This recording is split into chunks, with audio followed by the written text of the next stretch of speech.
jasho labda? Jasho yenyewe stoki jingi, kwa hiyo Jani? Uamini. Ina maana labda pengine mashambulizi yanakuwa machache sana. Na uwanjani lazima ujifute, kwa sababu ukisema vitaulo tena wachezaji ndani wangekuwa na vitaulo ndani na kuaje. Si kama boxing tena. Kuna namna vile mikono. Mpira upo hivyo, lazima utoke jasho. Mwanaume atakula kwa jasho mzee, kwa hiyo lazima utoke jasho. Sasa this time wewe unachukua nafasi kama goalkeeper namba moja baada ya Diarra kuweza kupewa adhabu. Pengine nini watu watarajia ukiona kwa Msheli kuachana kile ambacho tumekizungumza awali? Kwa kuwa namba moja bado halijawa sahihi, kuna Masalanga, nipo mimi, hayo ni maono na mwalimu na katika mazoezi nataka kuamua. Kwa hiyo lakini ikitokea nafasi twenda kuipambania timu kuweza kupata matokeo kwa mazuri kama vile ambavyo tumepambania Diarra. Kwa hiyo kila mtu anatamani kufanya hivyo.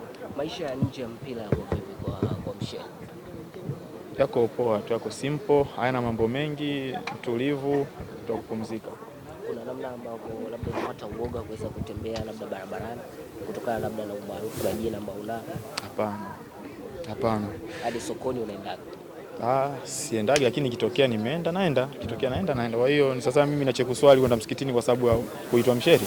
Hapana. Ukipata muda wa kutembea nitembea. Labda misimu ya ligi kuu iliyopita 2-3 na msimu huu unadhani ligi imebadilika sana, kuna ushindani sasa hivi?